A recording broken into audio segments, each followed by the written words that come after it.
Good evening, everyone, and welcome. On behalf of the Manhattan Meditation Center, we're happy to have all of you here with us today. Those of you personally in the center, those of you on Zoom, on YouTube, and Facebook Live.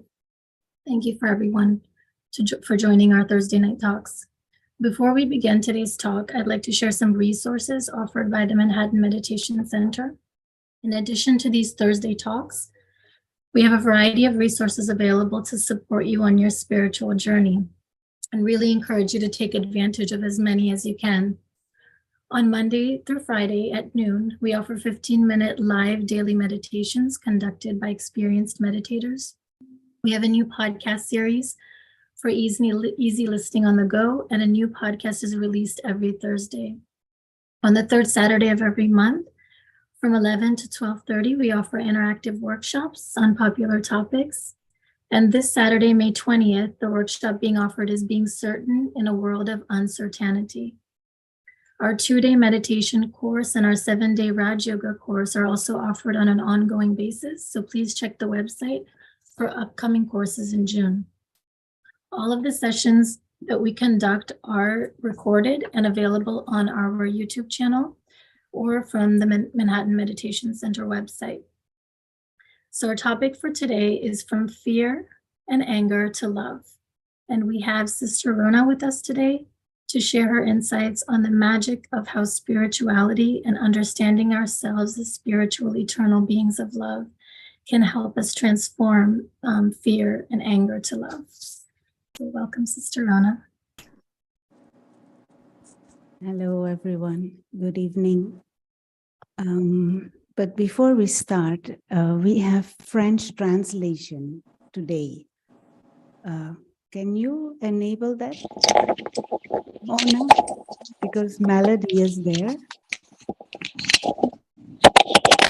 Give me a second.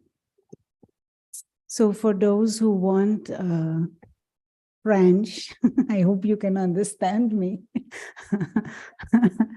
There is the option to have it in French.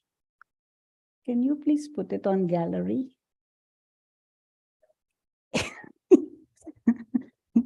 You look like you don't know what I'm talking about. Just give me a moment, one moment.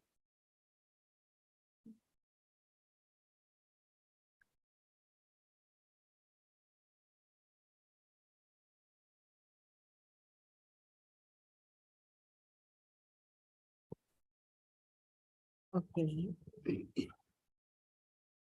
Okay, I think it's set up. Yes, so everyone who wants French translation, they have to press the interpretation.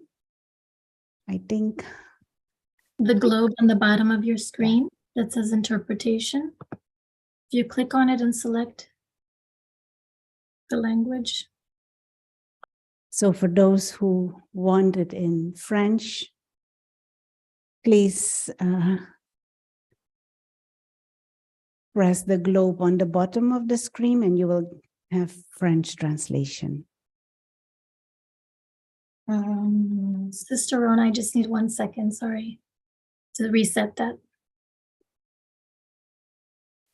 Okay, excuse us for a minute, our technical, yeah, okay, French is back. Good. Again, good evening, and maybe we can start with a minute of silence.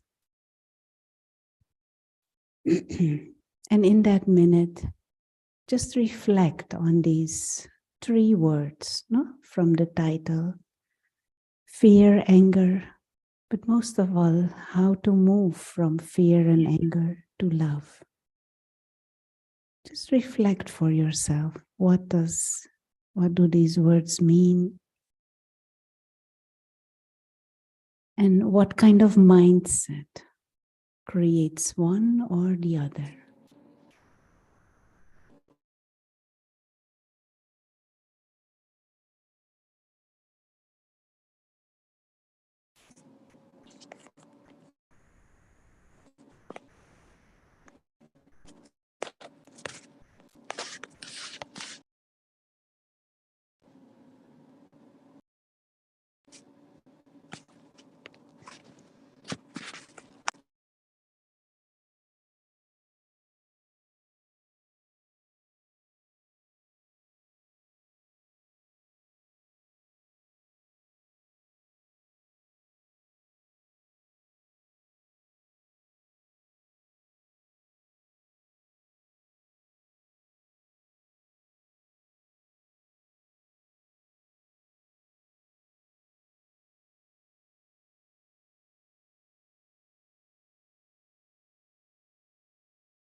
Thank you.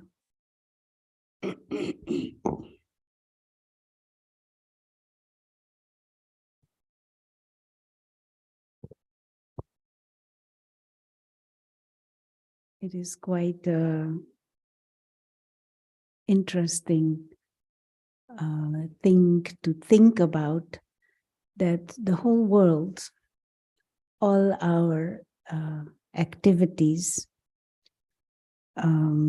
for many of us, if not for all of us, are aimed at experiencing some form of peace, some form of happiness, or some form of love.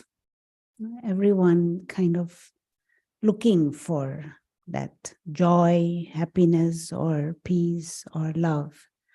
And even though all our time, all our activities, all our exploration, all our searching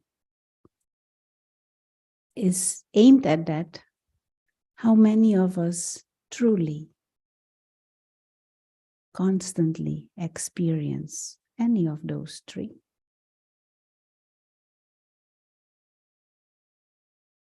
Anyone who has that? Raise your hand.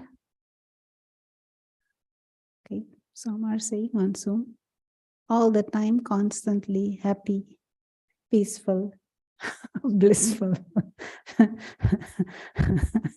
loving. Very good if you do.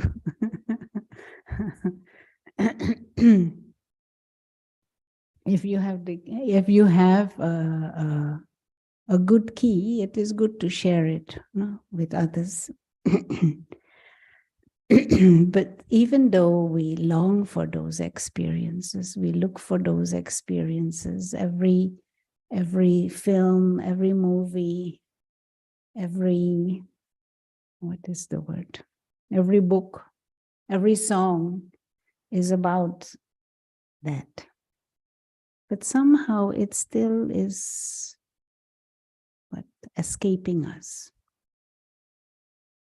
And even if you have periods of happiness, it doesn't necessarily last.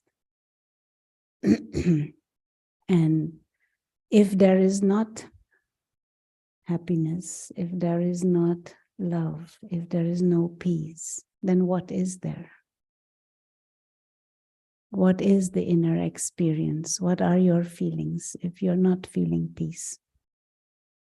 If you're not feeling love, if you're not feeling happy, what are you feeling?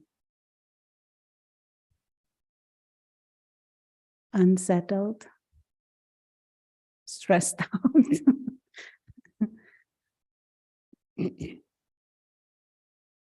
That is the dominant experience. Sadness, depressed, melancholy. Anything else? Anxious? Angry and anxious? Lonely? Lots of these kinds of feelings. Now, many of us, I'll go over to the board, be easier to explain certain things.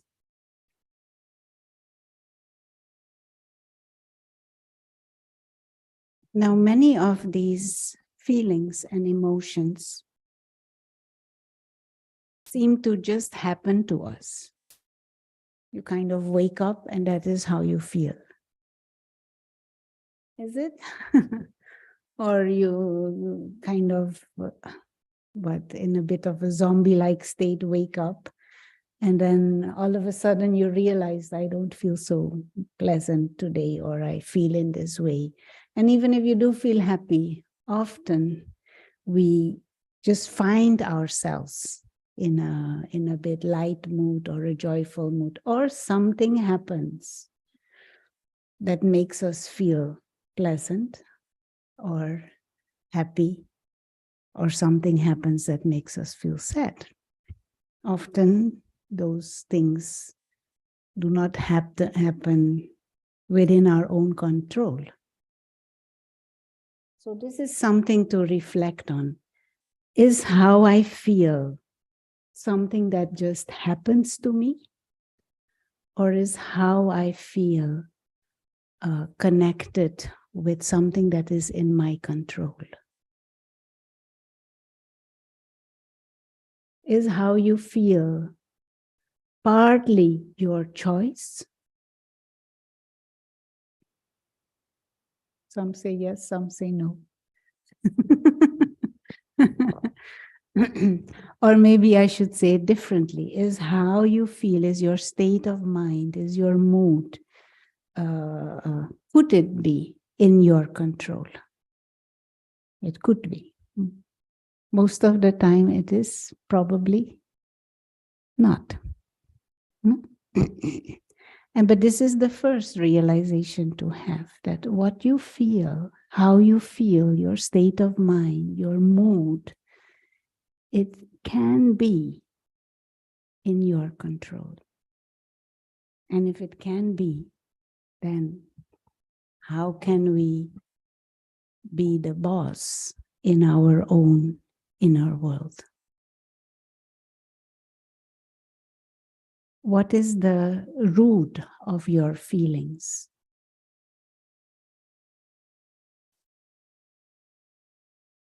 A simple way to say it is our thoughts, and our thoughts are thought patterns. These are at the root of our feelings. If you observe within yourself, if you create consciously a certain thought, that thought carries with it its own feelings. So let's experiment with this at this moment. Think of the ocean, the vast horizon of the ocean, and the calm waves and the horizon, the sun setting. Just for a moment, in your mind, think of that scene. That vast ocean, the sunset, the waves coming in and going.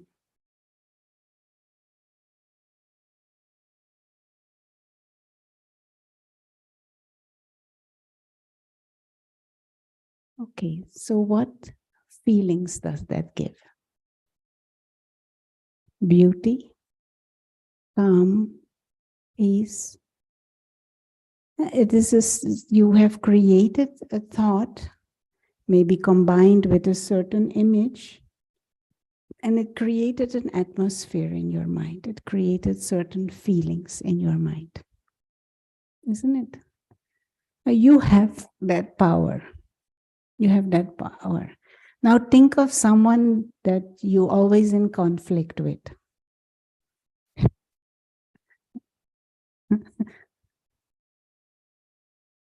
You don't need to too much thoughts for that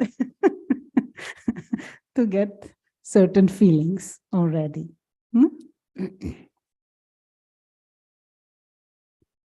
Now, who created those feelings inside?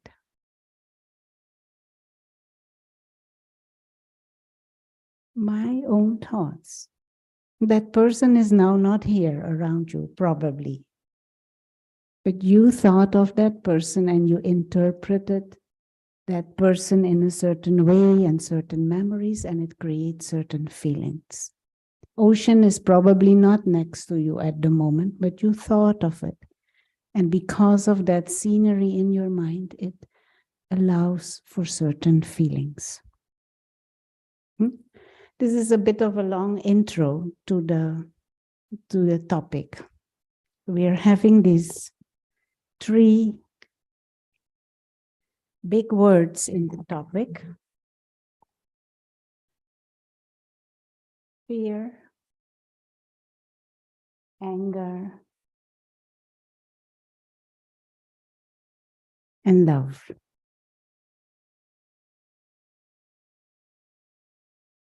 Now, what kind of thought patterns generate a state of fear? What kind of thought patterns generate a state of anger? What kind of thought patterns generate a feeling of love inside?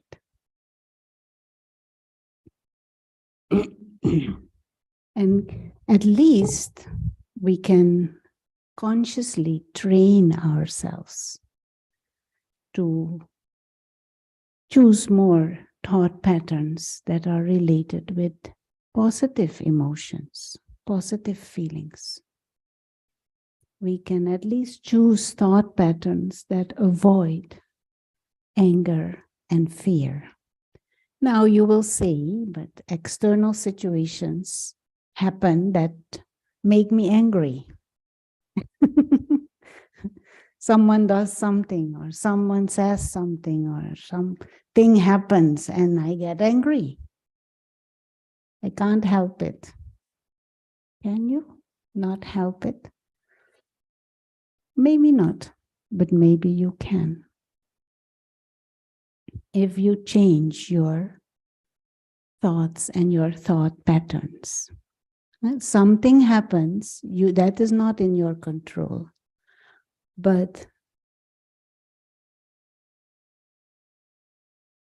what you think about what happens, how you respond to that, what you absorb from that, that is in your hands, in your control.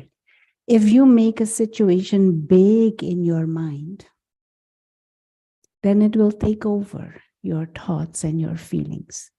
If you make a situation small in your mind, then it doesn't have control over you. You know, here on Fifth Avenue, there is the Empire State Building. When you walk on the street, it is a huge building. You look and you think, wow. But when you fly over with an aeroplane, it looks like a tiny dot. You can't even discern it from other buildings. Just all of that is New York. You can't see and the difference. It is a question of how you position the self. If you look down at it, you think, wow, from upstairs, a bird flying there, think, interesting. Understand? Many situations are like that. Anger, fear, it has to do, if we want to change our thought patterns, first of all, we need to put things in a bigger perspective. If you put things in a bigger perspective and not make the situation big, you reduce its power over your mind, over your thoughts, over your feelings. But many times we make the situation big, and then we can't stop thinking about it. And then those thoughts generate all those emotions that we might not necessarily want.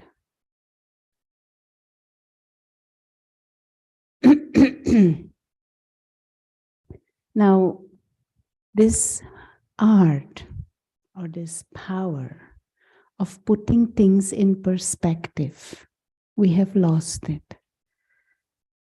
Of putting things, not blowing things all out of proportion. And that is what creates a certain reaction to a situation or a person or whatever is happening. Now, does fear solve anything? Does anger solve anything?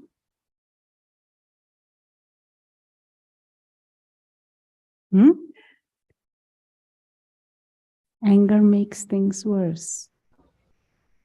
It may work. Let's say there is a tiger growling at you. It is good that you're scared because you will run away.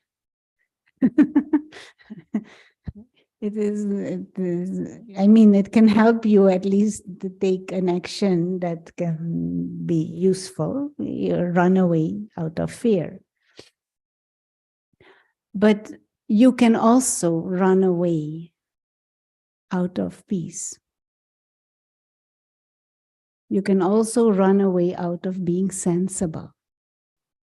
You don't go and stand there until the tiger bites you.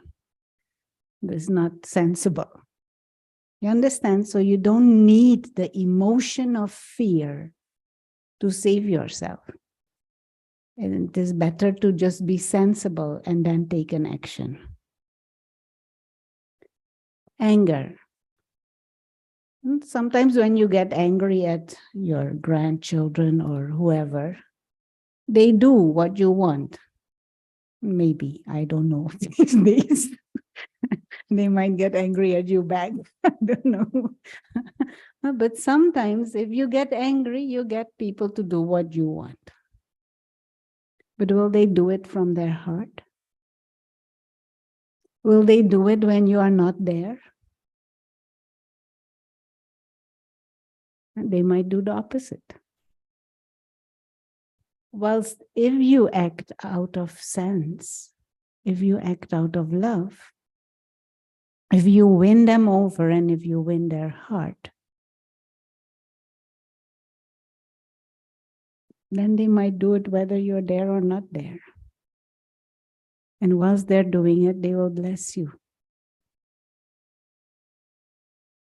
So it is also useful to understand that these emotions are not really the most effective way to get things done.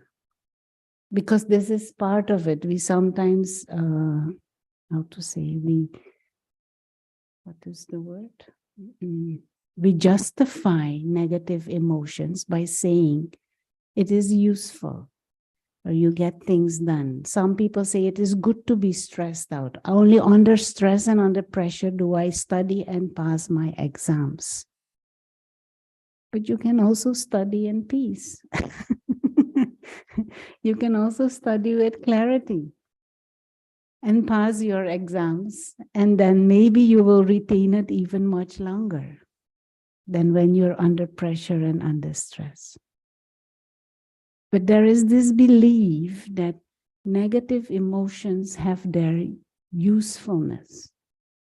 But what spirituality is saying, that positive emotions are much more useful.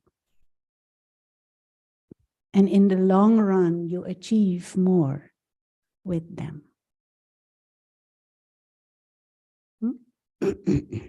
So the first step in moving from fear and anger into love or into a state of contentment or joy is to acknowledge that these are useless. And maybe even worse, they are damaging and hurtful. Because somehow we have created a culture where we have created justification for negativity. We have created justification for unpleasant emotions. But if you just honestly look at yourself, if you feel fearful, if you feel angry, does it give you energy? Does it empower you? If you have feelings of love, if you have feelings of contentment, if you have feelings of cooperation or problem-solving attitude, how does that make you feel? At least that is empowering and not draining. And that a feeling of courage, a feeling of enthusiasm. And if you are in a more enthusiastic stage, in a courageous mood, in a problem-solving mood, things will be smoother. Or at least you will know you're in a better place to deal with whatever drama life brings to your plate. So this is like this first step to acknowledge that although I may be having these feelings of fear and anger or annoying or stress, they are not useful. They are actually undermining me. They're not bringing out your strength. They're not bringing out your specialities. They're not bringing out beauty or greatness. It's disempowering.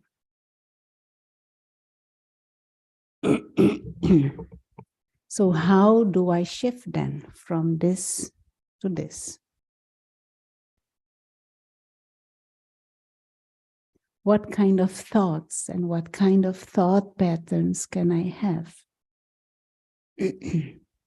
that helps? Okay, change from negative to positive thinking. How?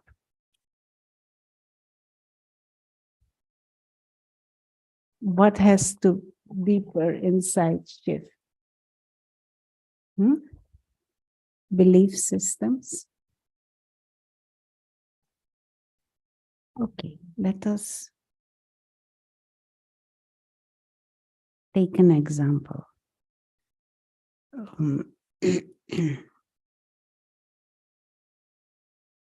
This is, who is this? This is Mary. Let's see, Mary. Maybe.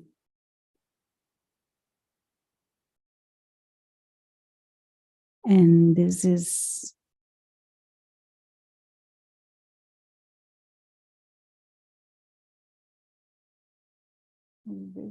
John.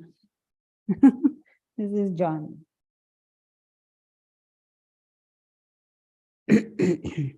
And Mary is a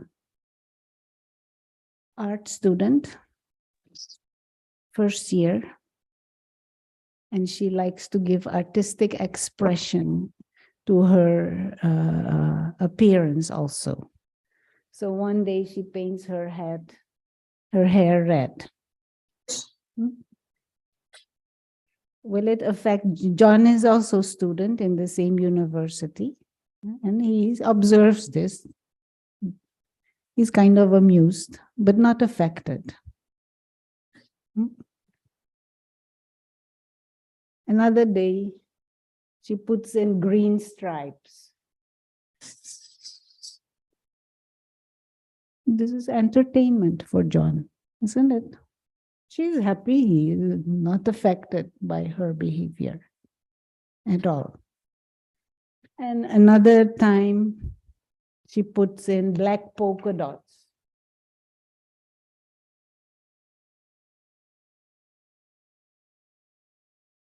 This is even more entertaining now, isn't it? It doesn't affect his mood. He doesn't get scared. He doesn't get angry. He's not affected by it, amused. After a while, they know each other. They get engaged. They get married. 4 years later, they're married. And John is a civil engineer, and he is invited for his work to some conference where he has to appear with his wife. An engineering conference, and his boss will be there, and they're looking to get a big project, new project. Now she comes with red, green, black polka dots in her hair. Will he still be amused?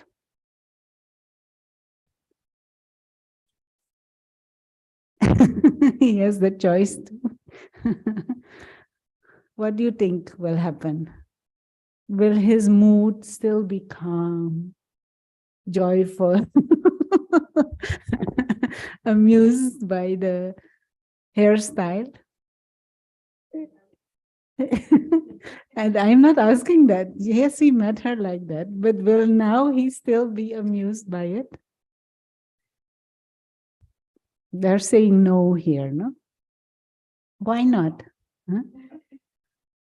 It depends on John. You would have no problem.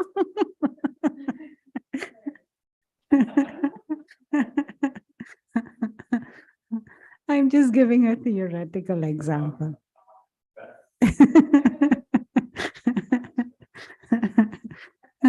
Of course, there are many variety of options. And of course, New York City is a very liberal, outgoing. But it is very possible that he will not be stable and undisturbed and peaceful now. It is very possible. And we can all get a feel of that. Now, why? What happened? His expectations.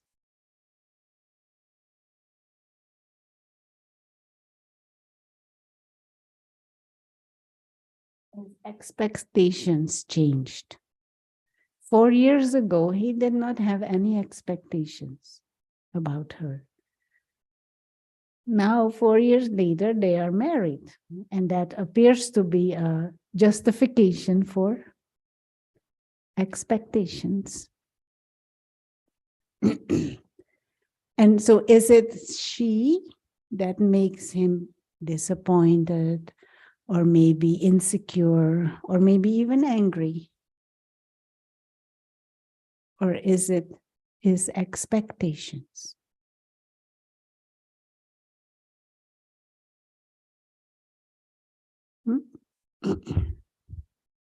Of course, I'm not saying they cannot make agreements. They can make agreements.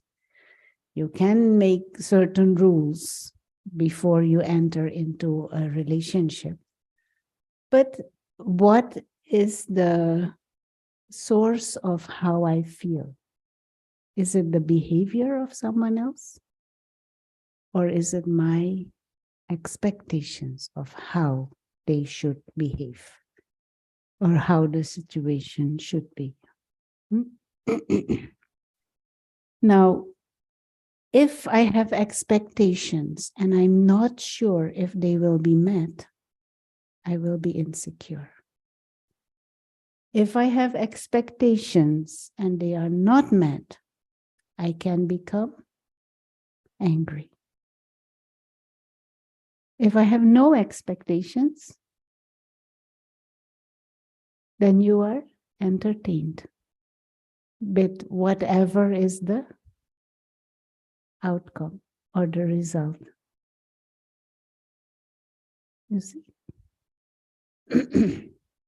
So what kind of mindset can you have for there to be no expectations? And maybe even love.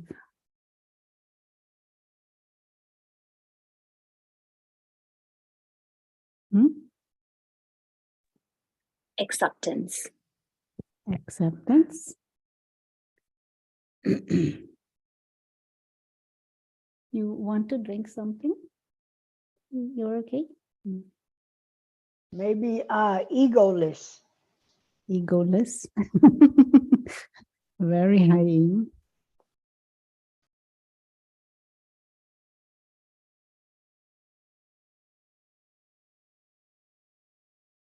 Is it possible to lower your expectations?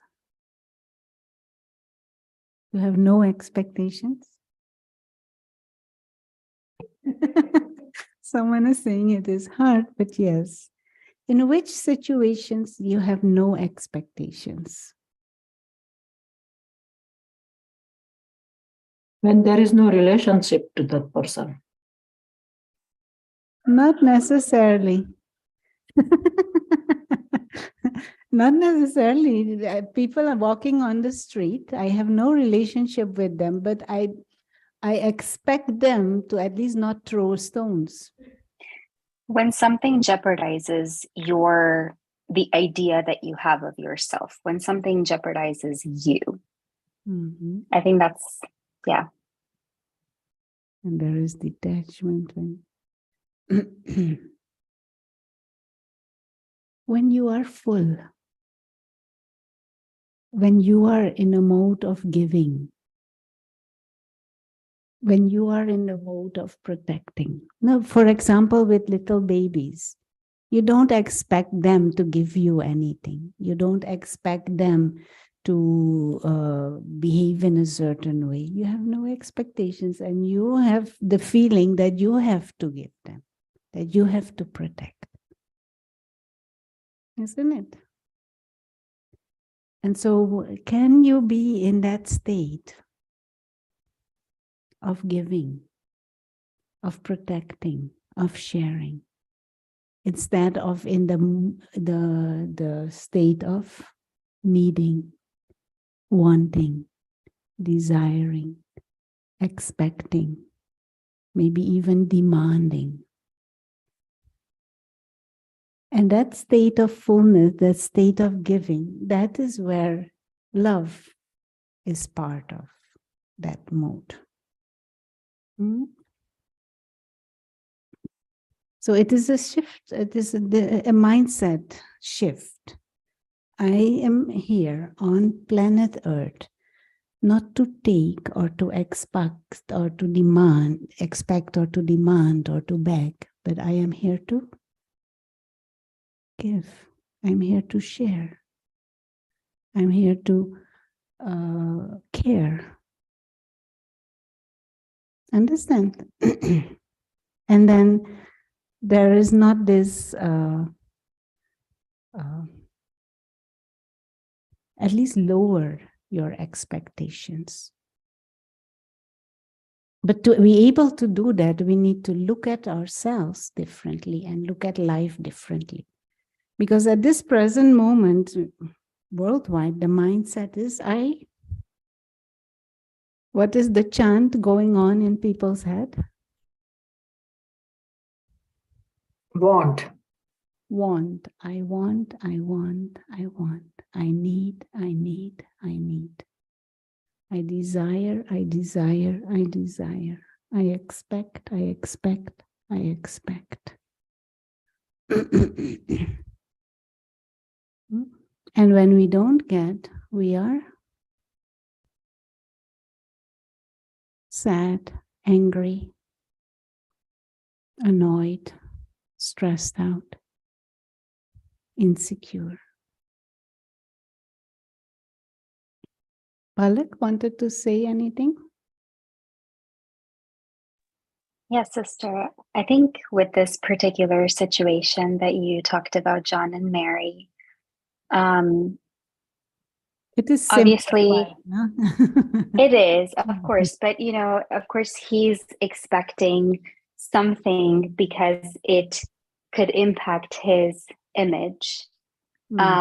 So how would one give, or how would one change their perspective on this particular situation from, I guess, expecting to giving?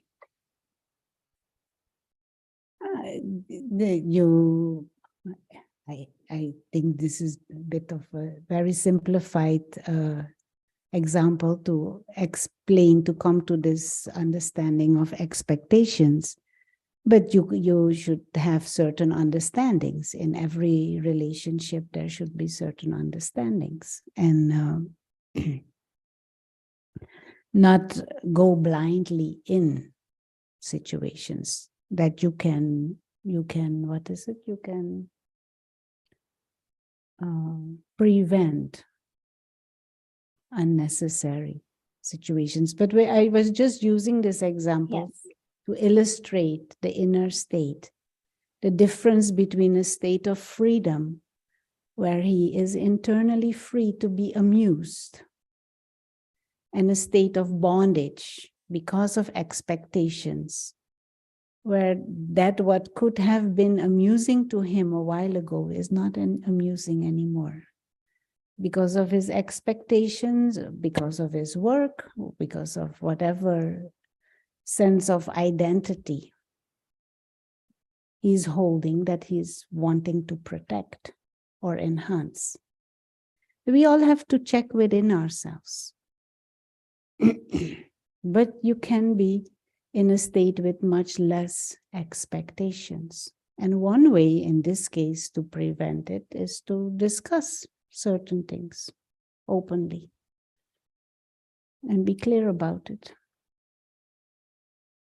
But coming back, how can we come to that state of fullness?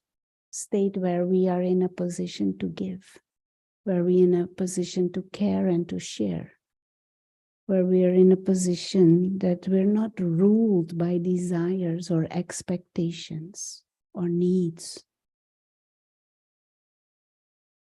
How can we approach life from that state of fullness? Being aware all the time Of what? of the situation. Does that make you full inside? At least you can avoid like anger or any kind of fear.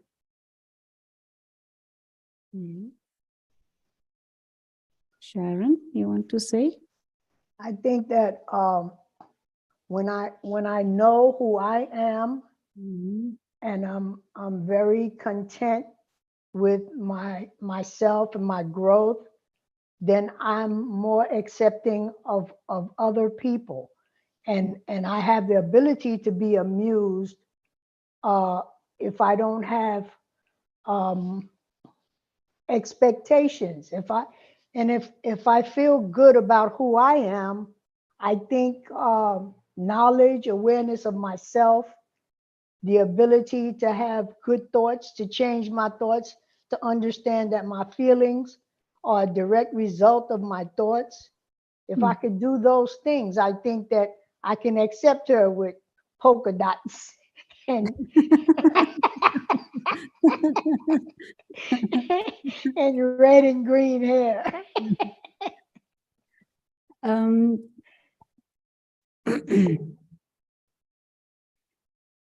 That example of the Empire State Building, no? If we take that example to our larger life, no? If this is the physical world, and in the physical world there are bodies, human beings, there are objects, there are dollars, there is a job maybe, there are friends, there are family, there are electronic gadgets, there are animals, and these are supposed to be birds. There's what there are cars, there is politics, there is what else do you have? Your sports, your social activities, food, beer. There are all kinds of things in this physical world, no? And we call this is me and this is my life. And you look at things in a certain way, and some of these things we have given importance in our mind. Some of these things we feel, I have to have this, this has to be in a certain way, this has to be, this especially has to be in a certain way. We have, in this physical world, we have created many ideas of how it's supposed to be, or how I want it to be, or how I think it should be. And if it is not, what do? I try to make it. And if it doesn't happen, I get upset. And if it still doesn't happen, regardless of me being upset, I get angry. And if it still doesn't happen, I get disillusioned and depressed. Not because we have created an idea of how things supposed to be. We operate from a mindset where we think I am nothing and I am no one unless this is in a certain way. unless I have this, and I have this, and I have this, and I have this, and I have this, and I have this, and I have. And from that, if I have this, I am good, comes I want it. Further than I want comes I need. Further from I need, I expect. Now, the spiritual perspective is very different. The spiritual perspective says, you are an invisible experiencer, a being of consciousness. And you are in this world as an observer.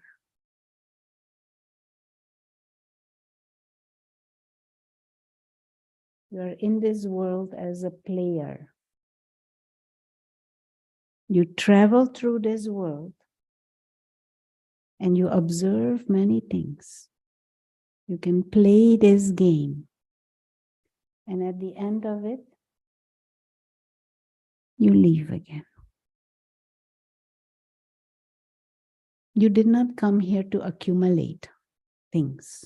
You did not come here to own anything. It is extra gain. Even this body, this body, this hand, this body, is an extra temporary gift. An extra temporary vehicle for you to experience this physical world. But even this body is not truly yours. Whose is it? If it is not mine, then whose is it? Nature's. Very good. It belongs to nature. What do they say in Christianity? Dust to dust. What is it? Ashes to ashes, dust to dust. So it was dust, and it will go back to dust. It belongs to nature. At the most, we beings of consciousness, the invisible experiencer, the soul, at the most we are temporary trustees of this body. We are not here to take or to get or to own. We are here to observe and to experience, to share, to care, to live from the inside out. And if that is your positioning, you are eternally a spiritual being, a being with higher potential, a being with divine potential. And originally, you have come here to express that. But we completely forgot. We started to say, this is me, and this is mine, and this is mine, and this is mine also. And this is mine, and this is mine, mine. And what is not mine, I want. And because we get into this, I want, there is also insecurity because we might not get. And even if we get, we might lose. And we don't like this word lose. Lose and everything associated with the idea of lose is what creates anxiety, insecurity, fear. But if we position ourselves as beings of consciousness who own nothing here, we have everything inside, a being of peace, a being of love, a being of joy, a playful being, an innocent being. We come in this world to play this game. Nice toys. And at the end, we leave again. I'll share an anecdote that some of you may have heard, but I feel it illustrates very well what is going on. So this was a mother with two children, and mother comes for a meditation course, and the children are given toys to play. The one is 4 and the other one is 6. And so the 6-year-old, he runs to the toys and he selects a big truck and he grasps it and he says, mine, mine, mine. My truck, my truck. And the little one, he goes and he takes some cars and a train and he starts playing. He's happy. And the big one says, mine, mine, mama, mama, mine, mine, mine. So the mother says, no, it's not yours. You can play with it, but it's not yours. So he starts crying. He goes sit in a corner to his truck crying. And his little brother is playing, happy. 1 whole hour passes by. The big one crying, the little one playing. And at the end of the hour, what happens? They have to go home. The little one is happy, jumping, playing, happy. Leaves the toys. The big one, they have to fight to take this truck out of his hands. And he's crying, crying all the way home. What is the difference between the two boys?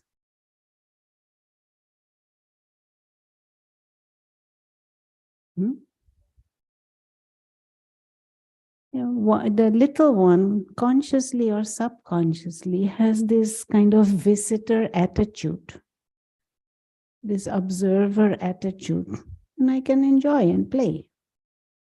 I don't have to have it to enjoy it. And the big one, in creating his own misery because of his desires, because of his expectations, because of his demands. But at the end of the hour, one had 1 hour misery, the other one had 1 hour of fun, and both go away without any toys. So which one is more intelligent? The little one. Now we adults, are we different from those two boys? Just our toys are different. We have different toys.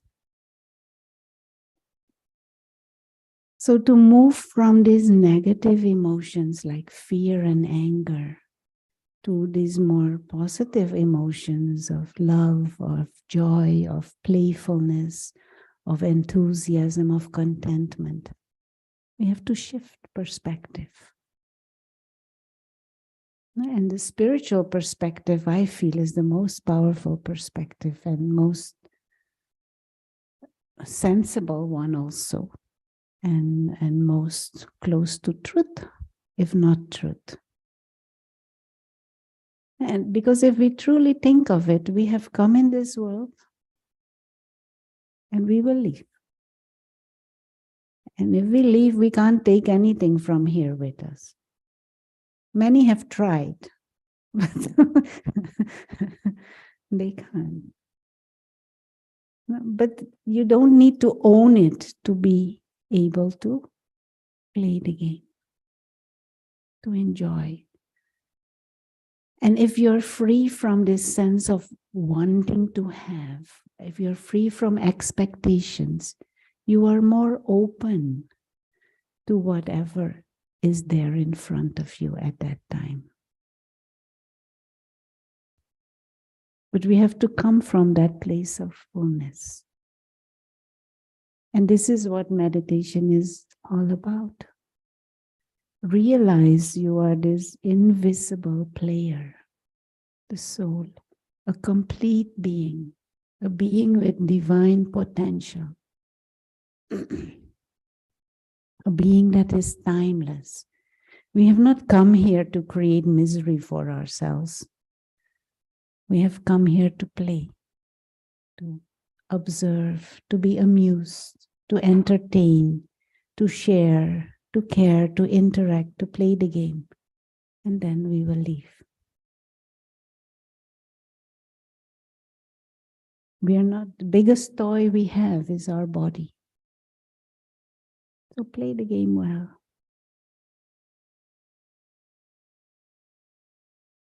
And everyone is a soul. We are a family of souls. So if we hold that vision, then there are feelings of brotherhood. Love and appreciation become natural. Okay, anyone wants to comment or ask anything? Because it is already 7:30.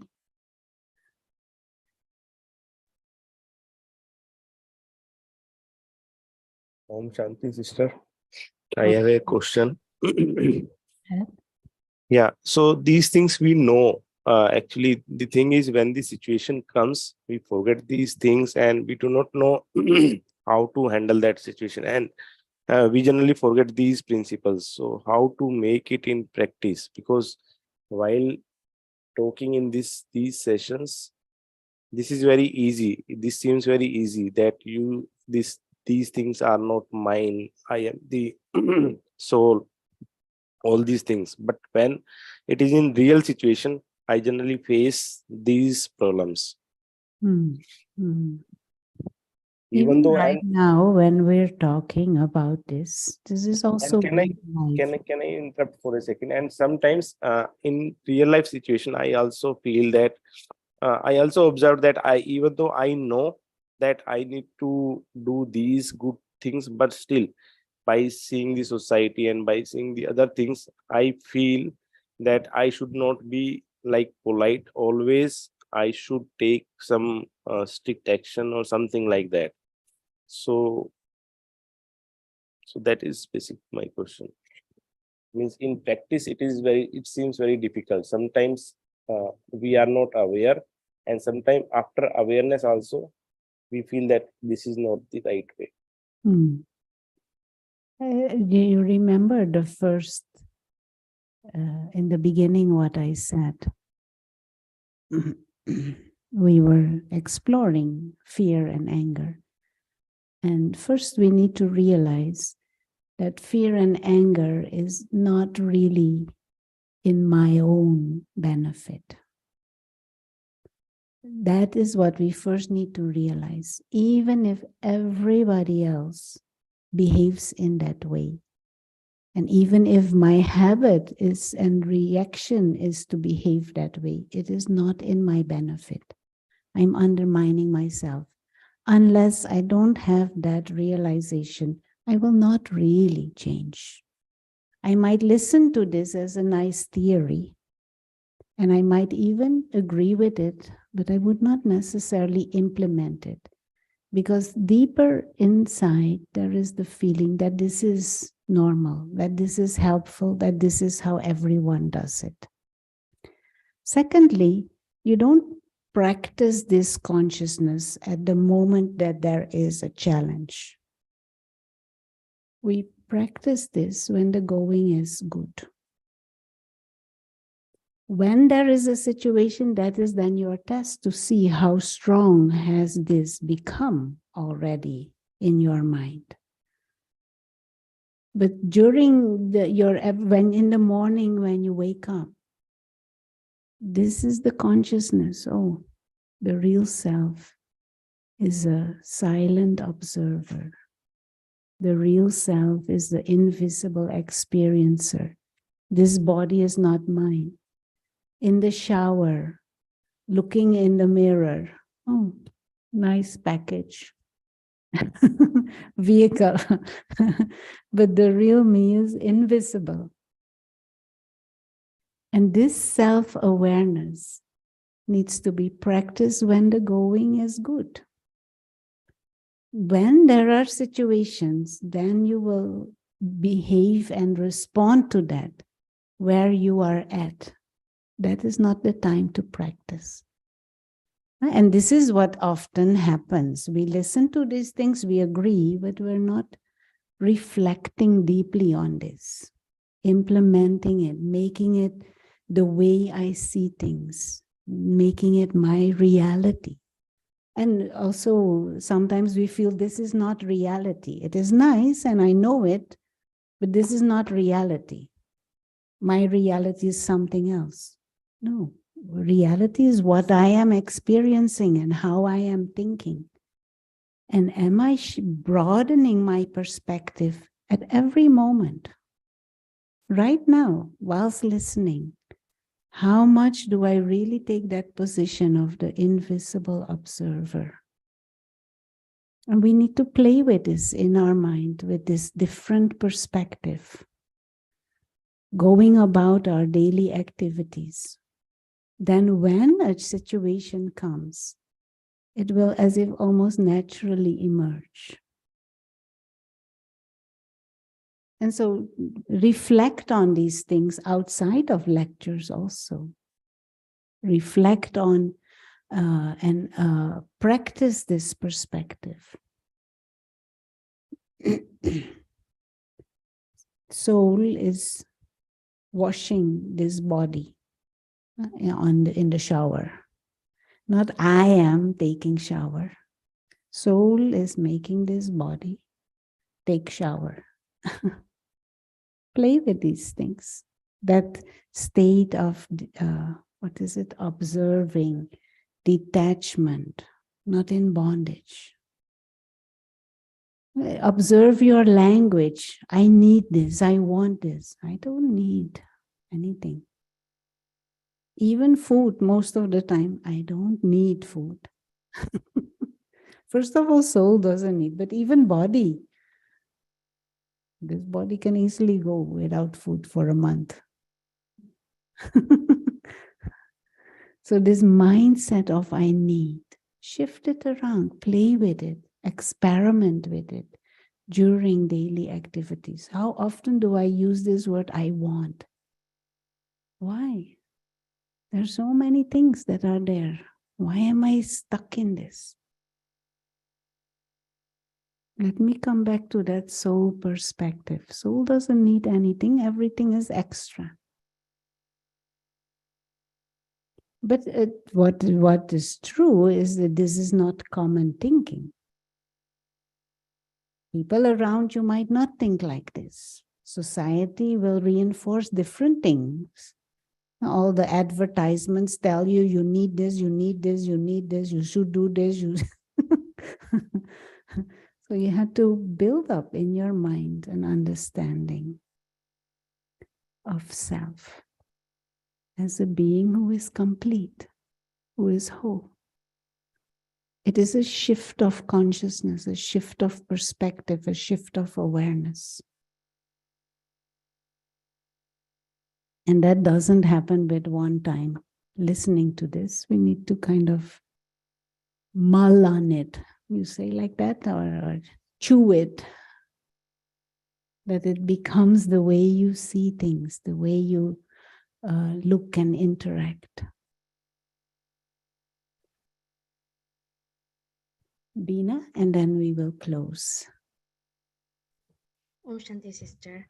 So my question is that while I understand your point, I was actually at a point where I was able to do what you just described, but lately I find myself that when I'm facing a situation that I am reacting, that I'm not able to bring out those thoughts into my head in that moment. And how do I go back to being in that mind state where I am in control of what I am saying and the emotional control?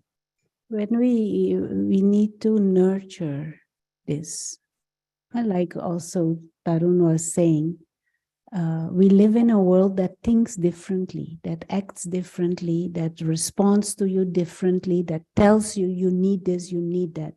So we need to nurture this soul awake state, this soul conscious state. We need to nurture it. So even if we are in that state now, doesn't mean I will be in that state even the next hour. I can lose it. Even tomorrow, I can be different state again, because we need to constantly nurture it. This is why these sharings, like what we now have, these talks, are helpful, because they are reminders, and we are in the company of like-minded people. It helps. But moment you are not, this clarity fades away. You need to actively nurture it. Practice daily meditation. Listen, study these kinds of understandings regularly, to nurture it, to grow into it, so that that becomes your way of seeing. But even when that is like that, you still need to continue to nurture it, because in society, all the forces are against it. So don't think, okay, I got it, I understand it, and now that's it for the rest of my life. We need to nurture it. And you nurture it by continuing to practice, experiment, meditate, apply it, play with it, hear it again and again and again. I'm sitting here, but whilst I'm talking, I'm also practicing. It helps me also. Thank you. Okay. I know there are some other questions, but I can't really read what is on the screen. But also we are over time. So if you really have a question, please send it to our email or keep it for the next time we meet. Yeah? You want to say anything, Mona, to close? We will do a short meditation together. No more announcements, Sister. Okay.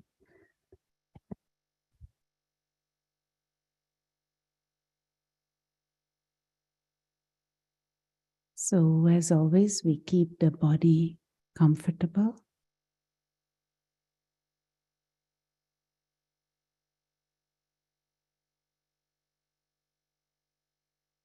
And allow for the breathing to be regular.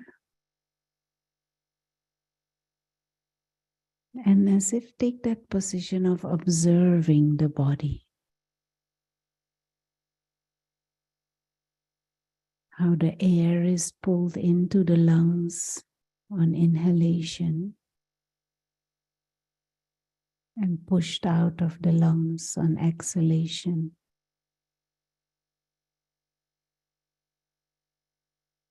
Be aware of the heartbeat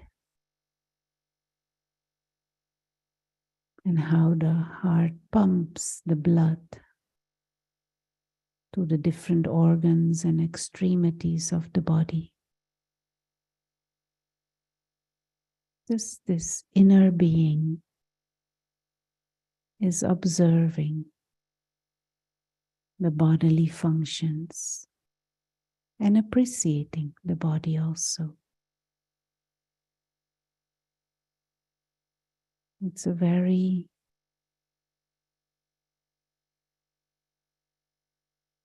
special toy for the soul.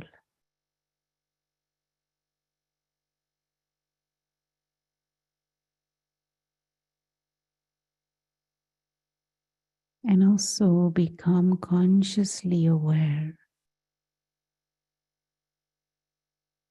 of the one who is experiencing and observing the body. The one who is using the eyes.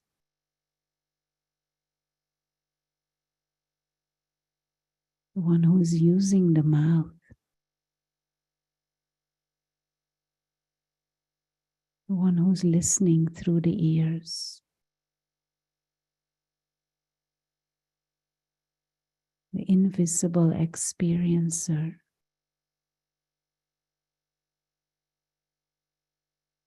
Being of consciousness.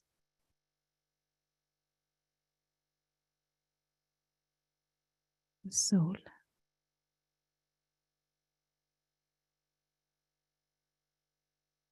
And we use the image of a tiny star operating from the center of the forehead, behind the eyes.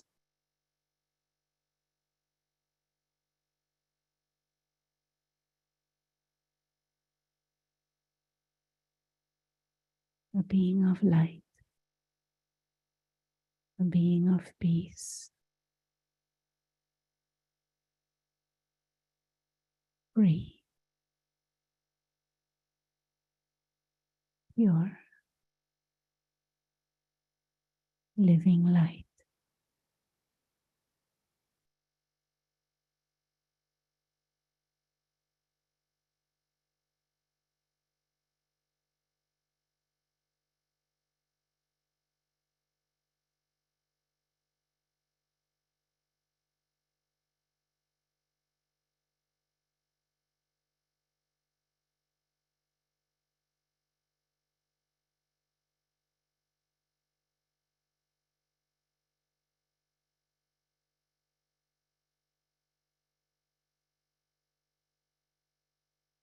And as we go through the rest of the journey, let us aim to play with this perspective, this mindset of the invisible observer.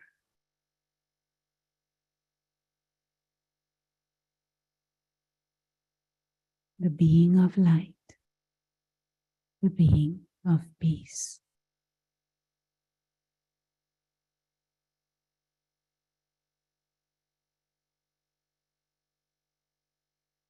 Thank you.